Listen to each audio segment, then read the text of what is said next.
Listo, vamos a grabar la clase entonces. Miren, jóvenes, resulta que el activo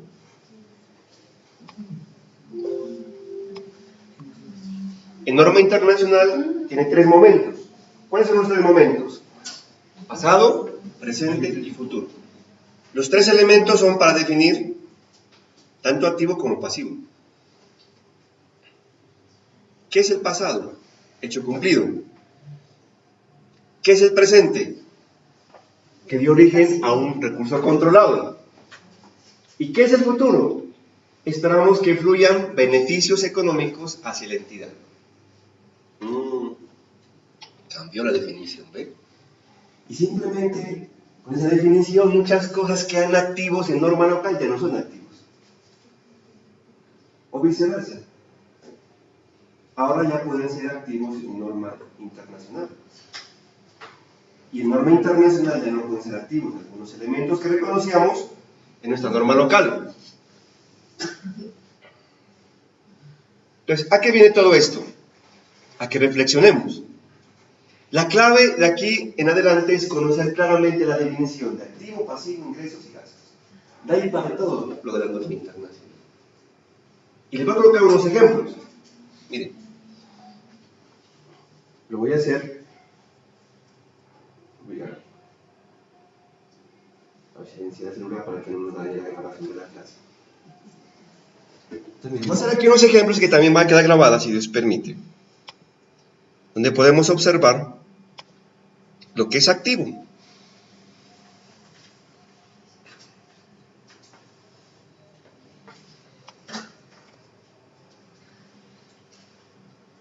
Entonces, un ejemplo de activo. Hablemos que una empresa, que les va a ampliar más el porcentaje, una empresa tiene una fotocopiadora, en la oficina de contabilidad, con el propósito de prestar el servicio interno de fotocopias en las diferentes áreas.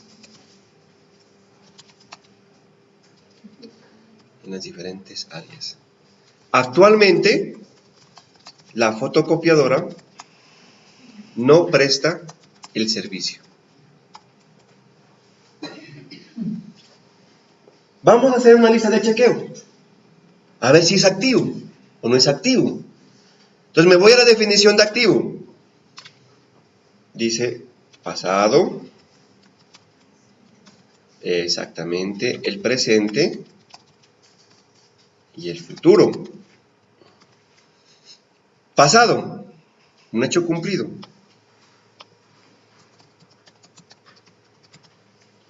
Presente, ¿qué es? Da origen a un recurso controlado.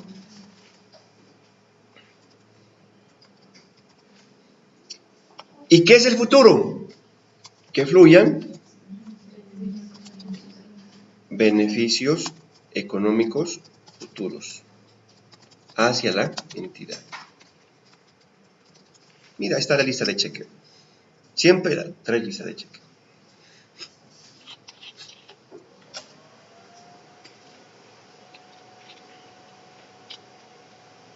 Bueno. Hecho pasado. Cuando compré mi fotocopiadora, la empresa, el proveedor que tuvo que haberme entregado una factura o un contrato. Hecho cumplido, hecho pasado. ¿Cumple? Sí. Entonces cuando cumple, X. Listo. Que dio origen a un recurso controlado. Cuando yo compré mi fotocopiadora, el proveedor me transfirió riesgos y ventajas a nombre de mi empresa. Y sabré en qué momento puedo utilizar mi fotocopiadora. No hay restricciones para el uso. ¿Cumple? ¿Sí?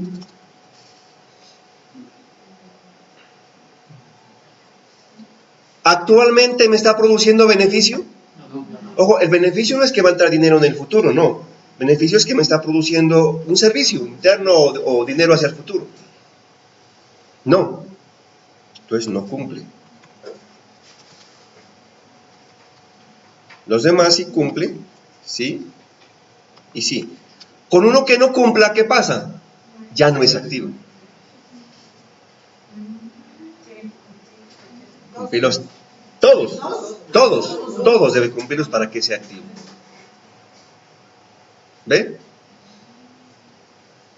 Entonces, si no está produciendo beneficio económico futuro, ¿qué debe hacer la entidad? Si está en propiedad, planta y equipo, en maquinaria y equipo, ¿debe qué? Sacarla del balance. Contra gasto, activos retirados. Y para no perder el control, ¿qué debo hacer? Llevar esas cuentas en cuentas de orden. O sea, reconocer en cuentas de orden. Para que de esta forma, digan, si tenemos una fotocopiadora, pero la retiramos del servicio. Hasta que me produzca ¿qué? En un futuro beneficios económicos.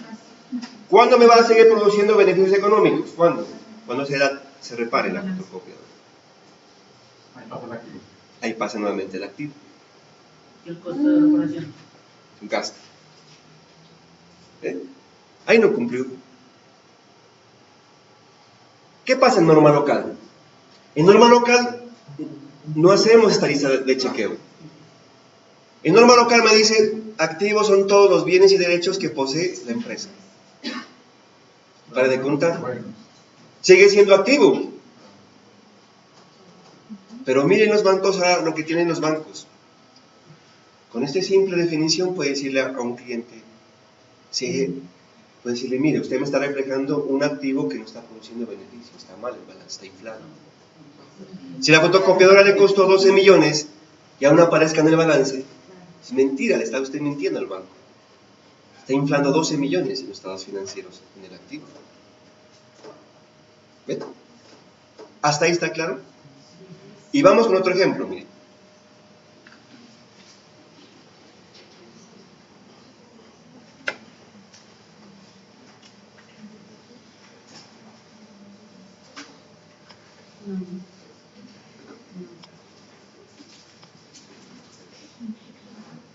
La empresa, el vino aperitivo S.A., la empresa El Vino Aperitivo S.A. importa vino del país de Chile. Importa de Chile.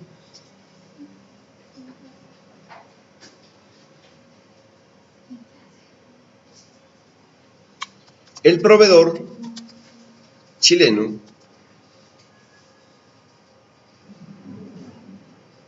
se compromete a enviar 2 toneladas de vino desde Puerto de Chile hasta el puerto de Buenaventura. Joven, buenas tardes. Hasta el puerto de Buenaventura.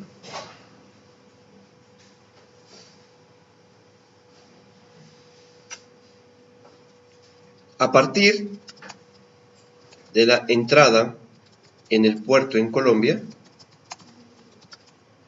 la empresa colombiana es responsable del transporte y cuidado de la mercancía.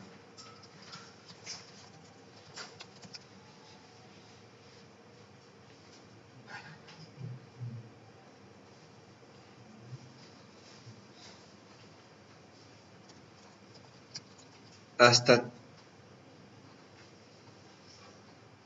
el momento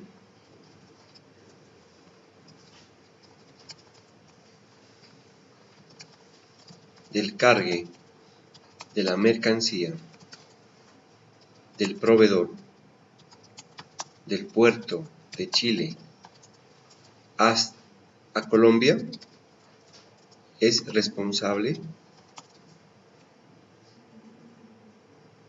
el proveedor. Pregunta: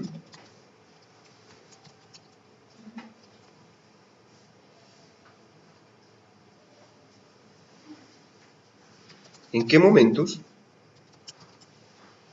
es activo para la empresa colombiana y la empresa chilena?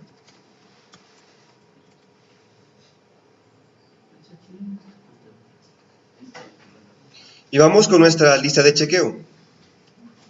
Siempre hacemos nuestra lista de chequeo.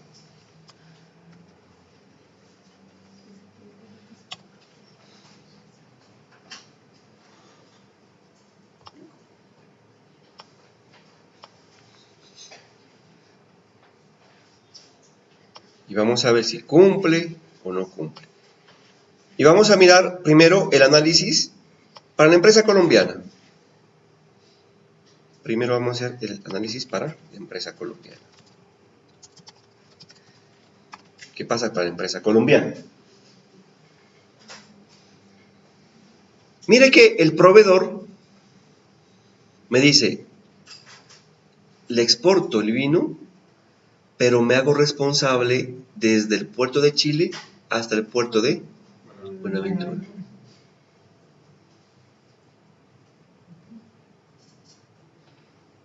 Significa que cuando tenga la remisión y la remisión me diga que llega la remisión desde puerto de Chile hasta Buenaventura, para mí no es activo. O sea, hecho cumplido, sí. ¿Cuál es el hecho cumplido? El registro de importación, para mí como empresa colombiana.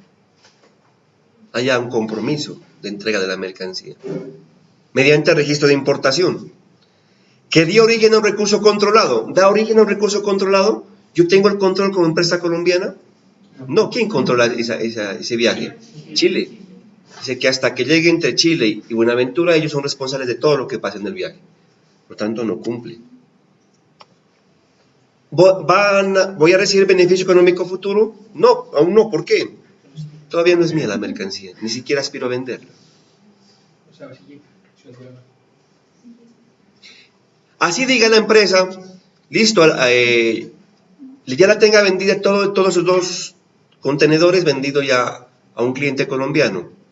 Pues listo, sí vamos a ver ese beneficio económico futuro, pero perdí el control. ¿Por qué perdí el control? Porque quien controla es mi proveedor. Cuando ya llegue a Buenaventura, de Buenaventura hasta Ipiales o Túquerres, que es el cliente, de ahí le dice el proveedor chileno: de ahí usted ya es responsable de todo el transporte de la mercancía. Si la tractomula se volcó y no estaba la mercancía asegurada, usted es el responsable. Entonces, ¿ahí qué pasa? Ahí en ese caso sí ejerzo control. Entonces, de Buenaventura hasta Ipiales, o tú crees que llega la mercancía, ya puedo decir que es activo para la empresa colombiana.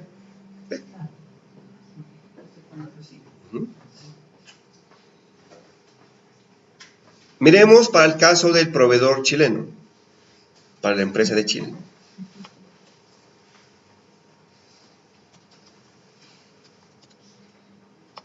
Para la empresa chilena. Hecho cumplido. ¿Cuál es el hecho cumplido? La negociación que se hizo entre la empresa colombiana y la empresa chilena, de la importación del vino. Entonces sí cumple. ¿Tiene un recurso controlado la empresa chilena? Sí. Porque desde Chile hasta Buenaventura todo controla el transporte de la empresa chilena, sí. Y de eso se espera recibir beneficio económico futuro, claro, porque una vez de que llega a Buenaventura me pagan. Para ese momento la empresa puede decir, la empresa chilena, que sí es activa. Cuando ya empieza a cargar de Buenaventura hasta Ipiales o Túquerres, la mercancía ya perdió el control. Ahí ya no hay control por parte de la empresa chilena. Por lo tanto, ya no es activo para la empresa chilena.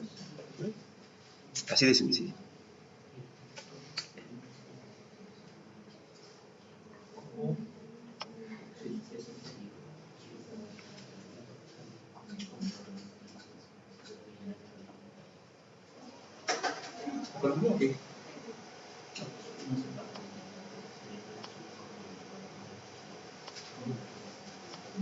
Miremos ahora lo que es pasivo.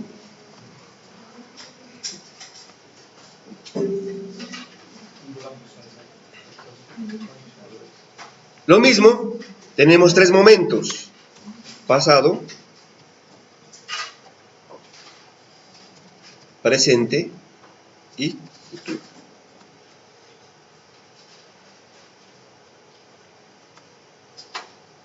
En norma internacional, ¿qué me dice que es el pasivo? El pasivo es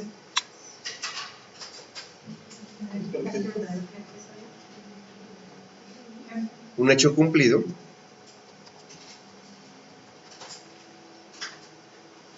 que da origen ¿a qué? A una obligación presente y que en un futuro deberá obtener salidas de beneficios económicos futuros.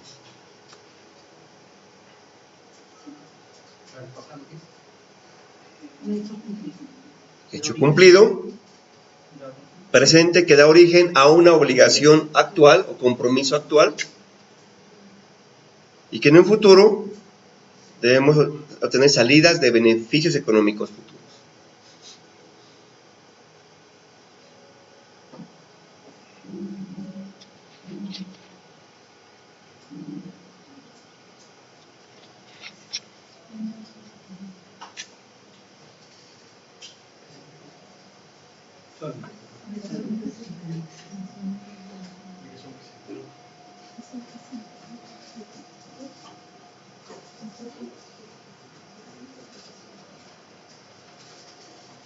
Ejemplo.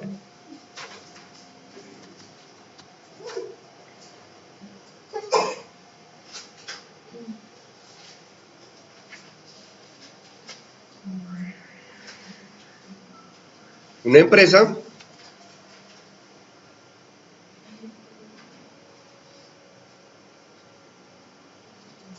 en la primera conciliación de la demanda laboral llega a un acuerdo con el ex trabajador de pagar la suma de 10 millones de pesos por indemnización por despido sin justa causa.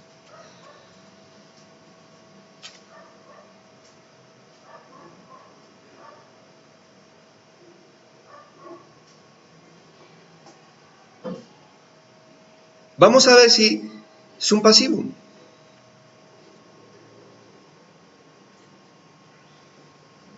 Y hacemos nuestra lista de chequeo.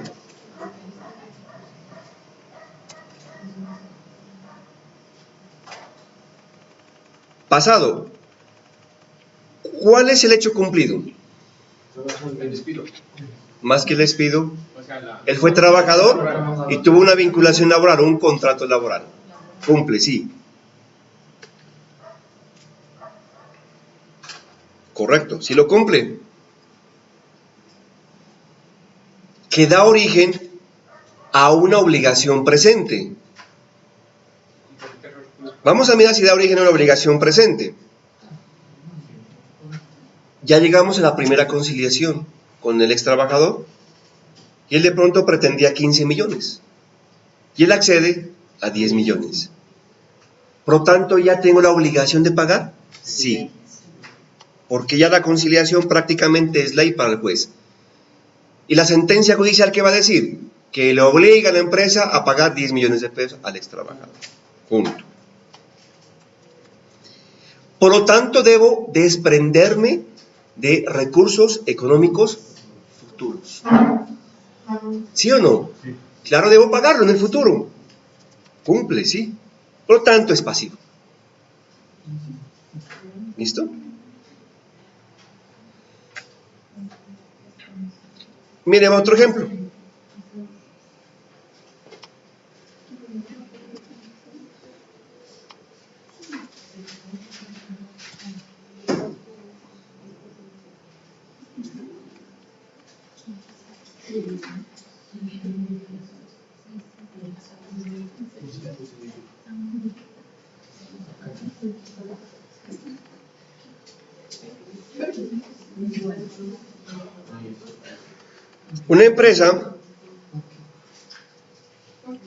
Una empresa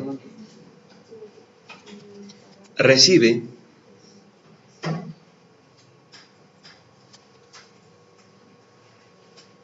una pretensión por parte de un ex trabajador por valor de 18 millones de pesos, que corresponde a despido sin justa causa.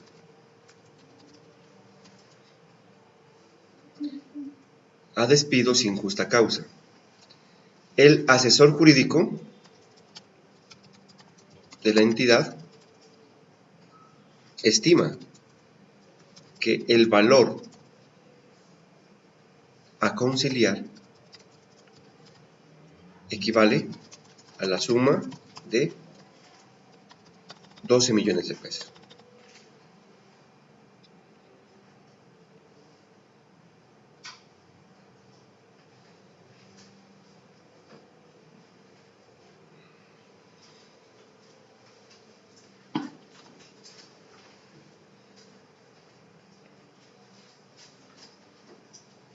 Vamos a ver si es pasivo. Pasado. Hecho cumplido. ¿Cuál es el hecho cumplido?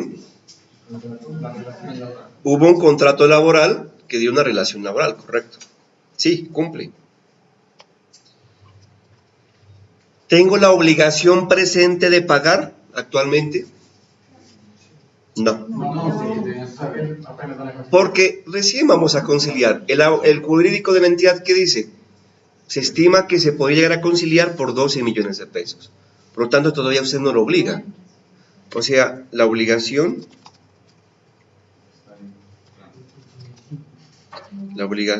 es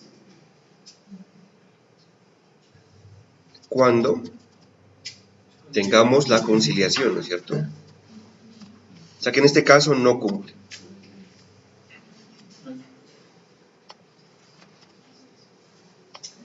Y en el futuro esperamos sacar dinero hacia el futuro. Pero sí, pero no sé cuánto. O sea, sí, pero con una condición, o sea, no sé cuánto. O sea, incertidumbre. Sí, pero no sé cuánto. Existe incertidumbre.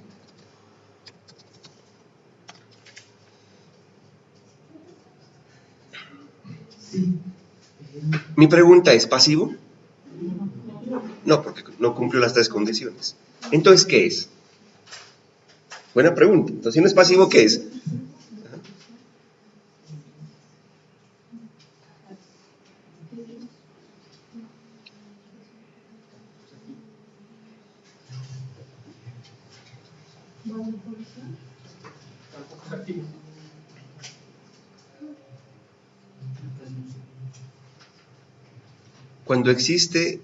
Cuando no existe la certeza del 100% en el pago de la obligación y existe incertidumbre en cuanto es la salida de los pagos, se llama provisión. Provisión. O sea, con el grado de probabilidad. Miren, y que, disculpe que nuevamente me regrese al sector gobierno. Es que el sector gobierno nos lleva mucho avance en las NIF. Y ahí en el sector gobierno, allá nos dice, ya con porcentajes, que si el grado de probabilidad de pago de esa obligación esté entre el 50 y 75%, se llama provisión. Que ese grado de certeza se encuentra entre el 25 y 50% de pagar esa obligación, se llama pasivo contingente. Y los pasivos contingentes no se reconocen como gasto, se revelan, se informan. Y cuando el grado de certeza y de certidumbre esté por debajo del 25% en el pago de esa obligación, no es ni pasivo, ni provisión, ni contingencia, no es nada. Pero sí se debe relacionar en cuentas de orden. Cuando miremos NIEXPI con ustedes, que ese va a ser un tema bastante interesante, allá me dice la Agencia Nacional Jurídica la forma como hace la proyección de los flujos futuros para las pretensiones. O sea, los que trabajan con gobierno, la proyección de las provisiones o de los pasivos se hacen con una fórmula. ¿Y esa fórmula qué dice? Es una fórmula que debe calcular el abogado, el jurídico. El jurídico es el encargado de analizar la parte de provisiones y pasivos de las entidades de gobierno y empresas privadas. Y le dice que a la pretensión ajustada aplíquele la inflación esperada y eso multiplíquelo por el multiplicador de incremento inflacionario. Es una fórmula que lo vamos a ver con ustedes más adelante. Y así yo obtengo mi obligación presente, que debo medirla a valor presente. Ya les doy un anticipo. Cuando miremos sector gobierno, allá nos vamos a detener, calcular todas esas partes. O sea, no es como lo diga el jurídico, debe ajustarse a lo que dice la norma internacional, la NIEXPI. Bueno, ¿hasta ahí está claro? Sí. ¿Sí? Bueno.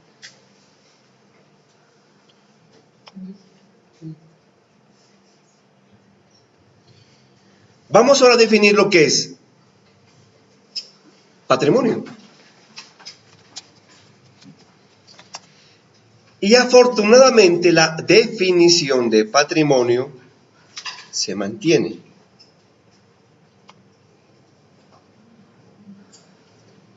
Y es la diferencia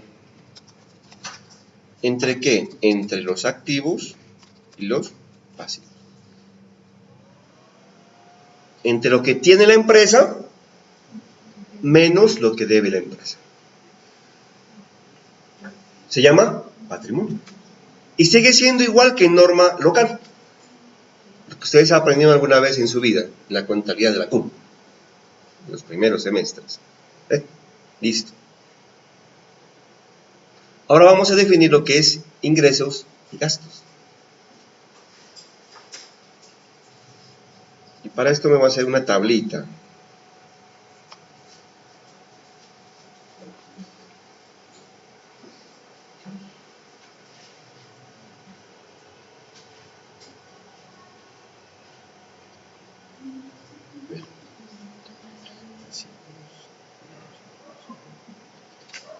¿Qué es ahí?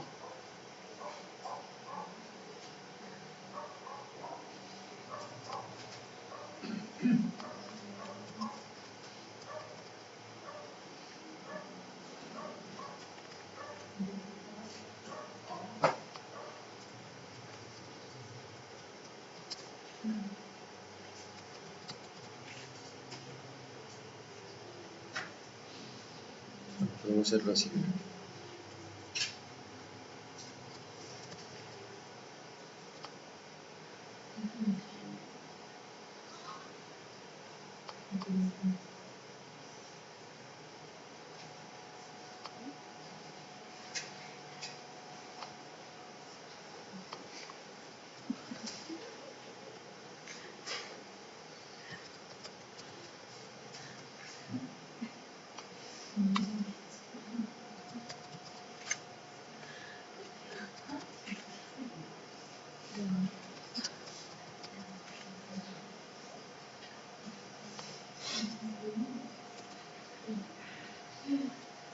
Entonces, para definir los ingresos, hacemos este cuadro.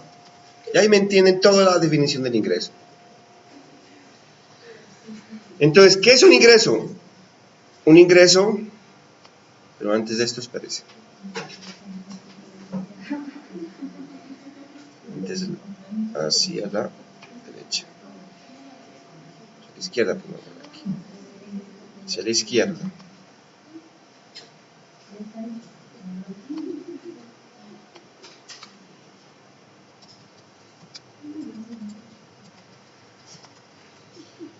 Entonces, ¿qué es un ingreso? Un ingreso es un aumento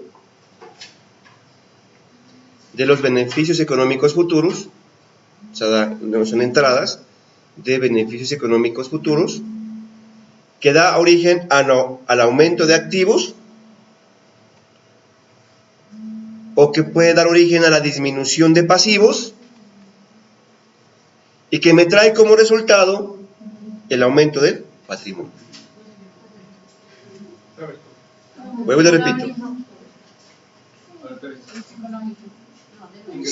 Es el aumento o entradas de beneficios económicos futuros que da origen al aumento de los activos, disminución de pasivos,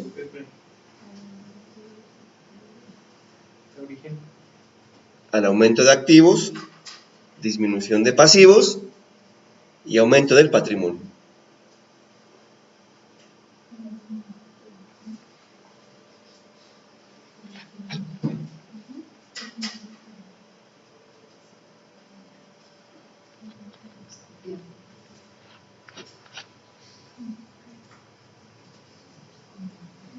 ¿Listo?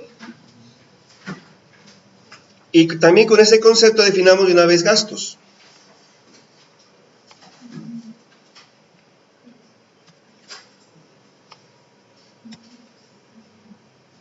Definamos qué son los gastos.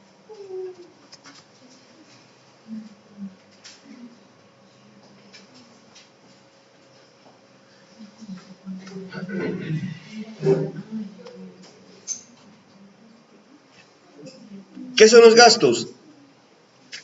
Decrementos de beneficios económicos. Decrementos de beneficios económicos. O sea, disminuciones. Que da origen a una disminución de los activos o a un aumento de los pasivos.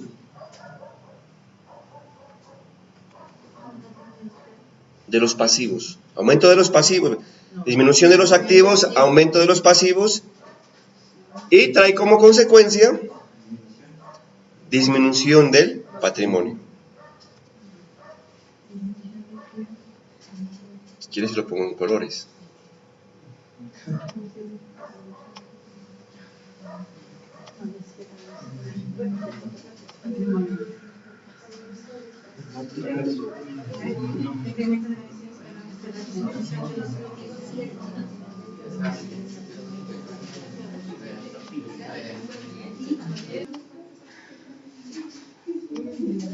Ejemplos de los ingresos. Entonces hablemos que una empresa tiene activos 100 pesos, en pasivos tiene 20 pesos. ¿Cuánto va a ser el patrimonio de esta empresa? Activos menos pasivos, patrimonio, 80. Muy bien, mis muchachos.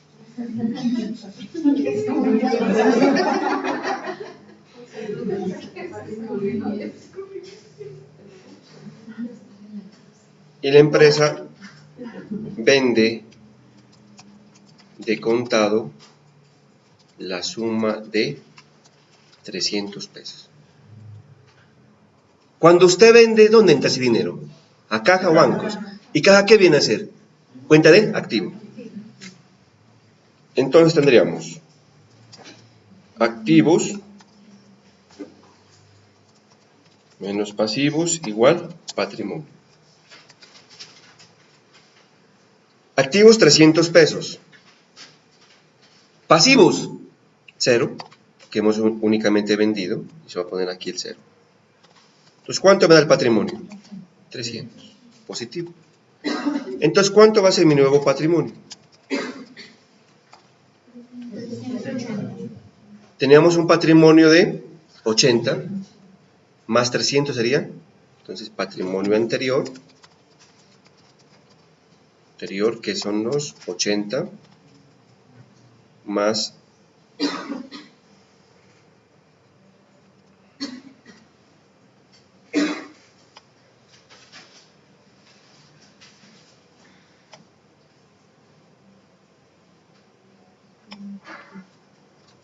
patrimonio del periodo,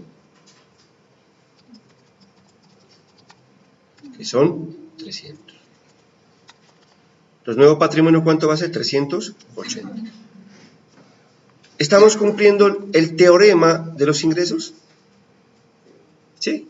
Miren, me regreso aquí. Los ingresos son incrementos de beneficios económicos futuros. O sea, están dando dinero a mi empresa. Que da origen al aumento del activo, es cierto, aumenta caja o bancos. Puede disminuir los pasivos, pero la consecuencia final, ¿cuál es? Que aumenta el patrimonio. ¿Aumenta el patrimonio? Sí. ¿Es ingreso? Sí.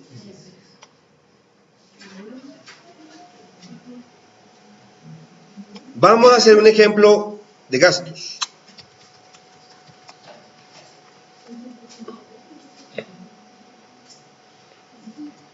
La empresa,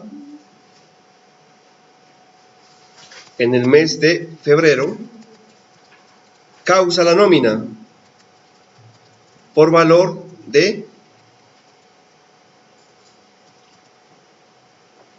120 pesos.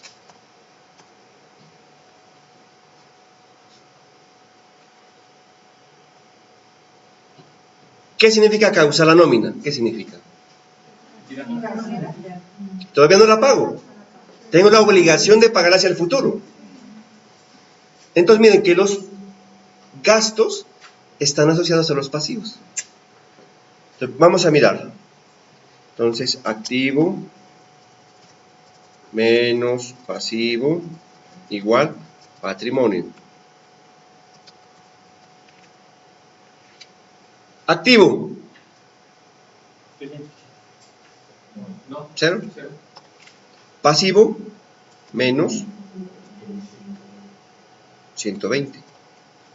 Entonces, ¿cuánto me va a dar el nuevo patrimonio? Menos 120 pesos, ¿correcto?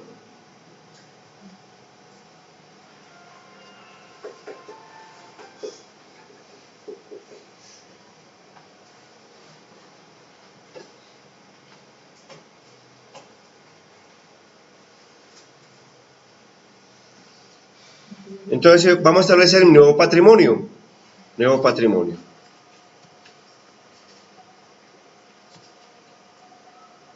Patrimonio anterior. ¿Cuánto era mi patrimonio anterior? 380 pesos. Patrimonio del periodo menos 120. ¿Cuánto me da mi nuevo patrimonio? 260. ¿Cumple la teoría del gasto? ¿Sí? Miren que el patrimonio bajó, ¿no es cierto? Pasó de 380 pesos a 260 pesos. Significa que bajó en 120 pesos. ¿Y por qué bajó? Porque aumentaron los pasivos. ¿Cumple el teorema? ¿Por qué cumple el teorema? Porque el gasto es salida de beneficios económicos que los debo pagar hacia el futuro, un pasivo. O puede ser que baje un pasivo. ¿Cómo baja un pasivo? Pagando. Con bancos o con caja. O puede ser que aumente el pasivo. ¿Qué aumentó? Porque no pagué, sino que creé el pasivo. Y me da como resultado una consecuencia de disminución del patrimonio. Cumple la teoría. Pasamos de un patrimonio de 380 pesos a un patrimonio de 260 pesos. ¿Listo?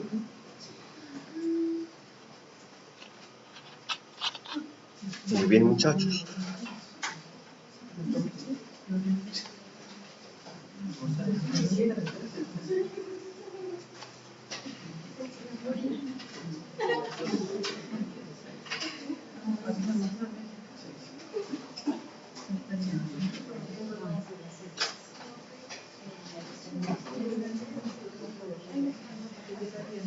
Aquí viene un tema bastante importante que hace referencia a la medición de los estados financieros. Las bases habituales que se utilizaban en norma local para medir los activos son el costo histórico. ¿Y qué es el costo histórico?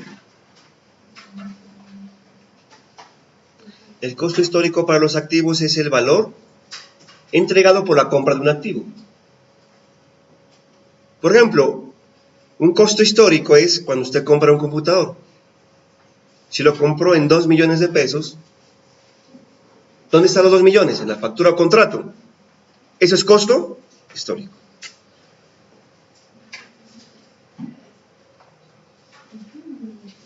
Pero también presenta otra forma de valorar en mi empresa. ¿Cuál también es la otra forma de hacer la valoración en mi empresa? Aparte del costo histórico, y eso estaba en la norma local, existe el valor realizable, costo de reposición, valor presente.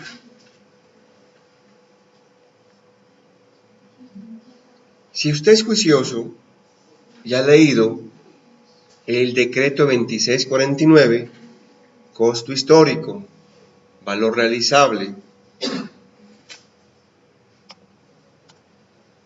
costo de reposición y valor presente, son técnicas de medición que estaban en nuestra norma local. Pero ¿se acuerdan de lo que les expliqué al inicio de la clase? La otra semana. ¿Qué les dije? Que el decreto 2649 es una copia del modelo mexicano. Y como copia del modelo mexicano, ¿qué ocurría? México ya aplicaba el mismo. Entonces, esto también lo trae a mí, valor realizable, costo de reposición y valor presente. Lo vuelve a retomar. Pero miremos qué es valor realizable. El valor realizable es lo que le costaría vender a una empresa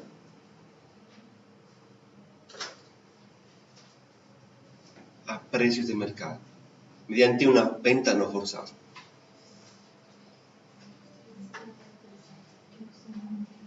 Lo que le costaría vender un activo a una empresa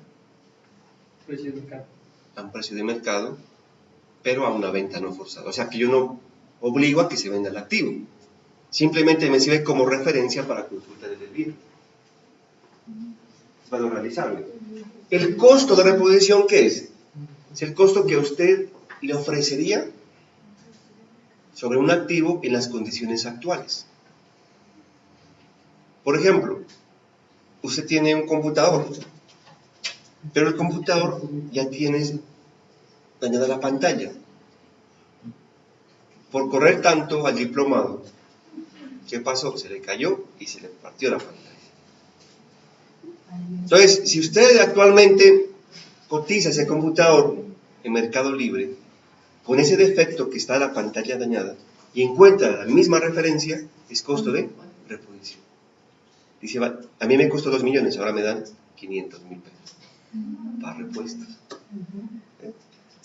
Y el valor presente es un ejemplo sencillo para que me entienda el valor presente. Usted ya lo conoce. ¿Qué valor presente? Por propiedad, planta y equipo. Miren, aquí vamos a hablar sobre el dinero en el tiempo. Y la siguiente clase, o sea, la de hoy, va a ser hablar sobre matemática financiera. Y la matemática financiera se va a aprender a hablar sobre tasa efectiva, tasas nominales y valor de dinero en el tiempo. ¿Y por qué tenemos que hablar de valor de dinero en el tiempo? Porque siempre el dinero en el tiempo tiende a desmejorar.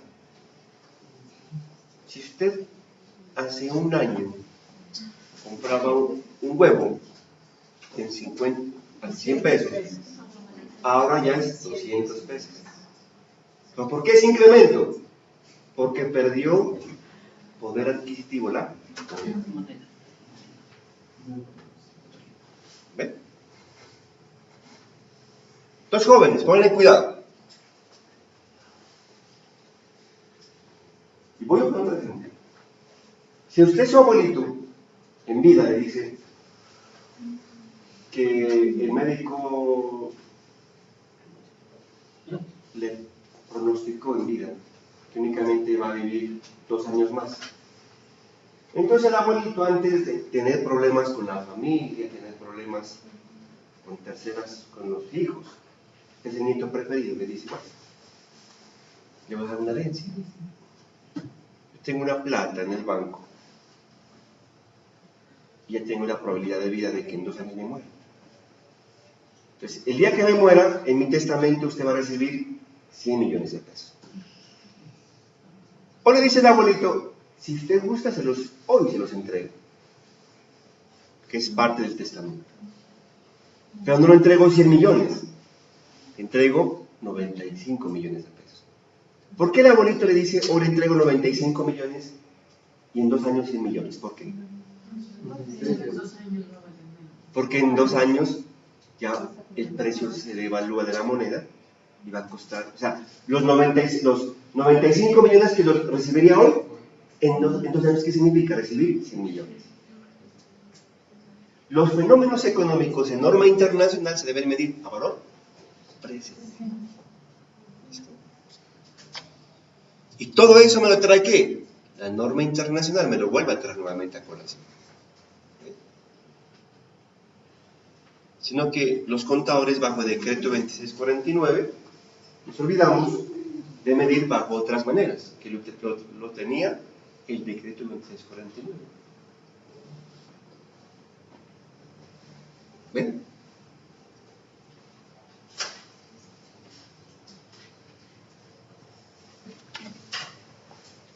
Pero se incorpora un nuevo concepto. Se incorpora en norma internacional el valor razonable. ¿Y qué es el valor razonable?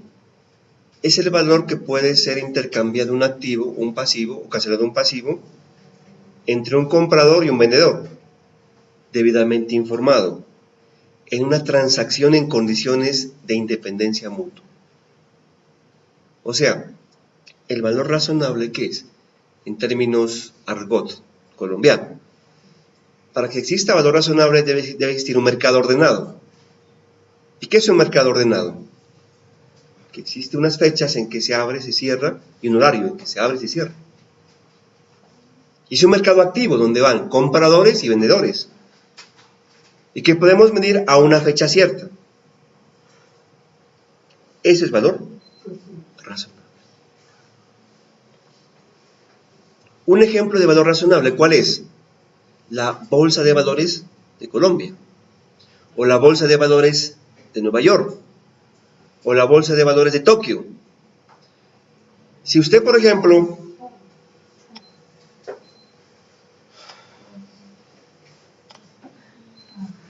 entonces, usted podrá cotizar sus inversiones, si tiene inversiones, por ejemplo, en el Grupo Aval, y las quiera medir al 31 de diciembre de 2018, usted perfectamente sabemos que tiene un ejemplo, 10 acciones de Grupo Aval, y cada acción a 31 de diciembre en la Bolsa de Valores se cotiza a, por ejemplo, 1 millón.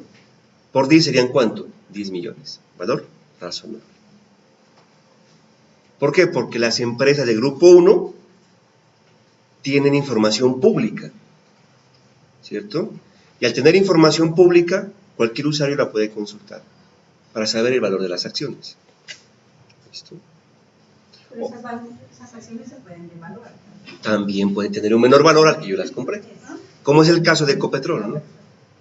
Usted las compró en 10 millones y cuando las consulta el 31 de diciembre de 2018 en la Bolsa de Valores de Colombia, las inversiones de Ecopetrol, esas 10 acciones ya no cuestan 10 millones, sino 7 millones.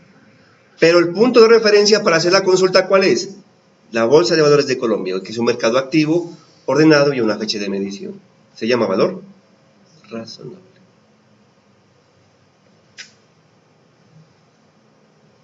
Hablamos de las hipótesis fundamentales.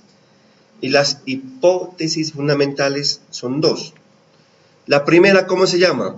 Devengo. ¿Y qué significa el devengo? Que ustedes deben reconocer sus hechos económicos cuando ocurren y no cuando se paga o se recibe en efectivo. Y miren que con la reforma tributaria, ahora las deducciones a nivel tributario ya se hacen con el principio de devengo. Porque recuerden que a nivel tributario, cuando usted hacía las declaraciones de renta, únicamente la DIAN le decía a usted, descuéntese aquellas partidas que fueron pagadas en efectivo, sobre todo los impuestos y lo que es aportes para fiscales y aportes patrimoniales. Porque los que están causados no ven el efecto de la deducción. Ahora usted ya puede, en su declaración de renta, tener deducciones causadas de impuestos. Ya lo permite. ¿Por qué? Porque la DIAN tiene mucho contenido de norma internacional. ¿Ve? Quiero traer aquí a colación la norma internacional. Es la primera hipótesis fundamental, llamada de devengo. La otra hipótesis fundamental se llama negocio en marcha. ¿Y qué dice negocio en marcha? El negocio en marcha dice que usted prepara los estados financieros bajo la presunción de ¿qué? Bajo la presunción de que su entidad continúe.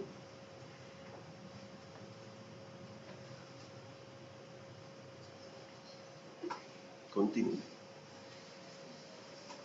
Si usted tiene la decisión de liquidar la empresa o va a entrar en proceso de concurso de reestructuración, el estándar que va a aplicar no va a ser MIF, debe ser otro estándar diferente. Por ejemplo, para las entidades de gobierno, las que aplican NICSPI, cuando las empresas públicas están en proceso de liquidación, no pueden aplicar ni resolución 414, ni tampoco deben aplicar ¿qué? NICSPI. O sea, resolución 533, sino que deben aplicar otro marco normativo. Tengan en cuenta eso. Para entender las normas internacionales, encontramos los siguientes momentos. Entonces encontramos tres momentos.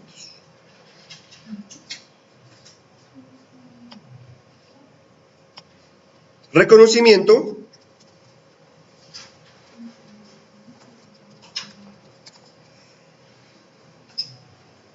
medición, y la medición puede ser medición inicial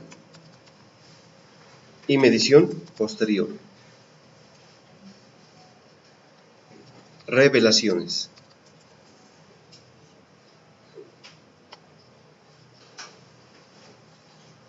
Entonces miren, los tres momentos de las NIF.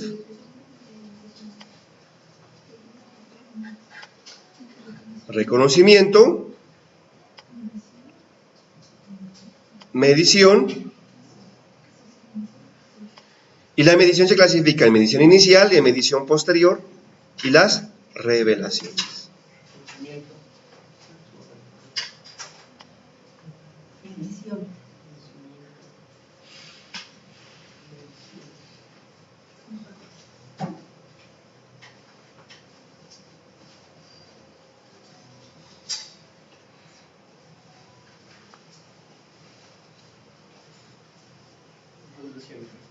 Sí, revelación. Entonces vamos a comenzar a definir qué es reconocimiento. Y mire, el reconocimiento es el cuándo. ¿Cuándo reconozco un activo o un pasivo? ¿Cuándo reconozco un ingreso, un costo, un gasto? Y los criterios de reconocimiento están en las normas internacionales. Eso no es cuando quiera el usuario la información financiera o cuando solicite el contado, no, está escrito en la norma. Por ejemplo, propiedad, planta y equipo. ¿Cuándo reconozco propiedad, planta y equipo? Cuando cumpla tres requisitos. ¿Cuáles son? El primero, que el costo se pueda medir fiablemente, que está en la factura. Segundo, que se ejerza control sobre el activo. Y tercero, se espera recibir beneficio económico futuro. Solo así podría decir que es propiedad tangible. ¿Dónde está eso? En la sección 17 de mi parágrafo. O en la NICS 16, que es para el sector gobierno. Son otros tipos de reconocimiento. La medición. Ya he mencionado el cuánto. La medición es el cuánto. O sea, el valor. ¿Por qué valor debo reconocer? ¿Es activo? ¿Es pasivo? ¿Es ingreso? ¿O es gasto?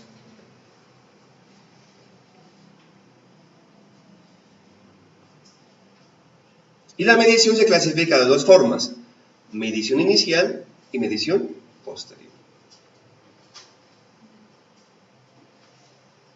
¿Qué es la medición inicial? La medición inicial es cuánto es el importe original de la transacción. Importe hoy. ¿Qué puede ser el precio de compra? ¿Qué es la medición posterior? La medición posterior es cómo cambia mi activo o mi pasivo cuando inicialmente lo reconocí al finalizar el periodo contable. Un ejemplo claro: si usted compró un activo fijo, hablemos un escritorio, lo compró el 15 de febrero del 2018 en 2 millones de pesos, al 31 de diciembre de 2018 no va a costar lo mismo. ¿Por qué no va a costar lo mismo? Se deprecia, se deteriora. Si usted lo va a consultar en Mercado Libre usado, o llega o lo pone a una venta no forzada, a ver cuánto es lo que le llegan a dar por su escritorio, se va a dar cuenta que lo compró en 2 millones, no le dan 2 millones, si acaso 1,5 millones. Mire que cambia. Y aquí la esencia de las NIF, en la medición posterior. Y la medición posterior también está escrito en las normas. En las normas me dice cómo debo medir en forma posterior mis activos, mis pasivos, mis ingresos y mis gastos. Y viene la parte más interesante, que hace referencia a las revelaciones. ¿Qué son las revelaciones? Las revelaciones es el complemento que debo redactar para que mi información sea más comprensible a los usuarios.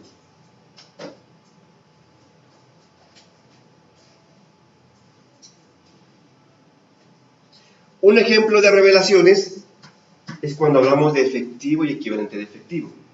En la norma me dice que yo debo revelar el efectivo que se encuentra en la entidad, el efectivo restringido y el equivalente de efectivo. O sea, debo saber el saldo de caja y banco, revelar cuál ha sido mi efectivo restringido, saber cuál ha sido el equivalente de efectivo y si existe restricción de la titularidad en el manejo de efectivo. ¿Dónde está eso de las revelaciones? En las normas. Usted lo mínimo que debe revelar es lo que está en cada sección de mi parágrafos. ¿Para qué? ¿Qué? Para que usted aumente y dé un mejor ambiente de comprensión de la información financiera. Ese es el objetivo de las revelaciones. ¿Pregunta hasta ahí?